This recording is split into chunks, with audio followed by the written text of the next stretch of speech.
Hello everyone, আসসালামু আলাইকুম। আজকে নিয়ে এসেছি আপনাদের সামনে রামেন্স নুডলস। অনেকে রামেন্স নুডলস বলে থাকে।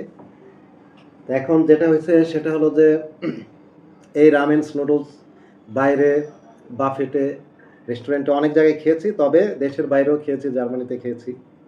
তো বাসায় কখনো তৈরি করে খাওয়া হয়নি। তো এজন্য আজকে অফিস থেকে টায়ার্ড ছিলাম ফিরে, কিন্তু তারপরে ভাবলাম এটার কথা হঠাৎ মনে পড়ে গেল যে বাসায় বসেই তৈরি করে খাবো। তো এজন্য আজকে নিয়ে আসছি। আপনাদেরকে দেখাই, আসলে মোবাইলে ওভাবে দেখানো যাচ্ছে না। কারণ আমাদের ভিডিও করার তেমন মানুষ নেই। তো এটা হচ্ছে রামেন্স নুডলস। তো এখানে এটা সন্ধ্যার নাস্তা, আমরা খাবো। তো বাসায় তৈরি করলাম, খুব ভালো লাগলো। দেখি টেস্ট কিরকম হয়।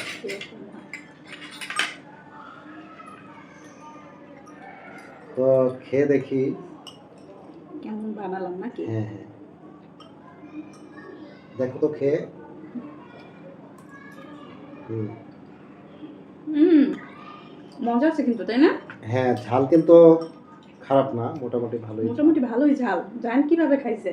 ওরা খাইছে, ওরা বললো যে ভালোই হয়েছে, মানে হুম, ওরা ঝাল লাগছে কিন্তু